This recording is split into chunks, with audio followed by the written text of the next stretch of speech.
لگتا ہے کہ پورا نظام اس وقت مریم نواز کے اشاروں اور خواہشات کے مطابق چل رہا ہے۔ سوال تو اٹھتا ہے کہ کیسے مریم کو سب منصوبے پہلے سے پتہ چل جاتے ہیں۔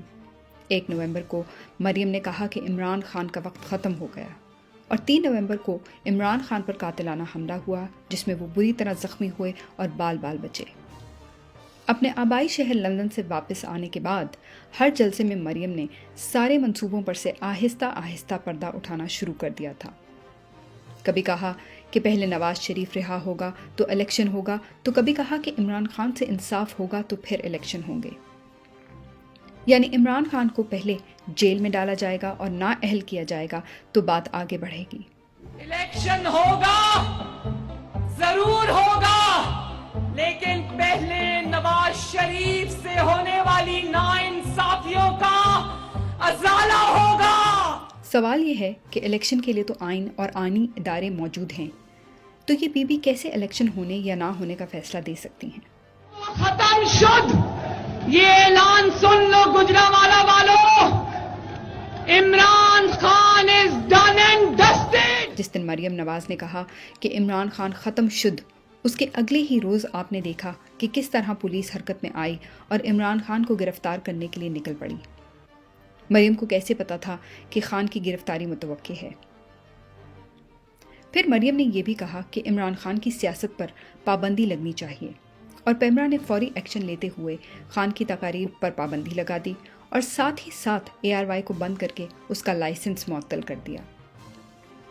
جس دن ان بیوی نے کہا کہ Imran Khan is done and dusted، اس کے اگلے ہی دن خان پر 2 نئے مقدمات درج ہو گئے، جس میں غداری اور بغاوت کا پرچہ بھی شامل ہے۔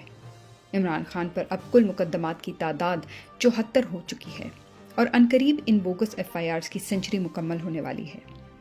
ساتھ ہی ساتھ نیب کی ٹیم نوٹس لے کر عمران خان کی رہائش گاہ زمان پارک پر بھی پہنچ گئی۔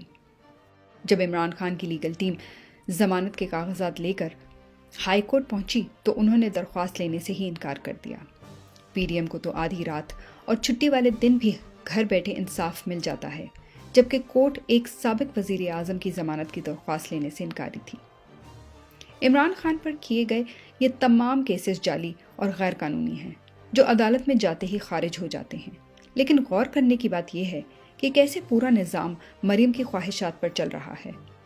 مریم کی فرمائش پر نیب، ECP، پیمرا، پولیس، سب ادارے ایک ہی دن میں عمران خان کی آواز دبانے کے لیے ایک ساتھ حرکت میں آ گئے، اور پھر بی بی کہتی ہے کہ ہماری تو حکومت ہی نہیں ہے۔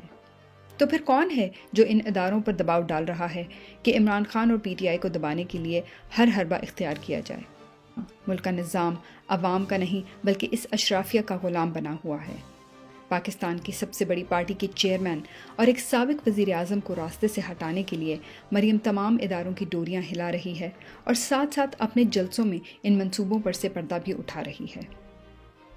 ایک ملک میں 2 نظام کب تک چلتے رہیں گے، اور کب تک یہ ملک چند اشرافیہ اور ان کی اولادوں کا غلام بنا رہے گا؟ کب تک آئین اور قانون کو بالائے طاق رکھ کر نظام ان چوروں کو تحفظ دیتا رہے گا، اور ادارے سیاسی انتقام کے لیے استعمال ہوتے رہیں گے؟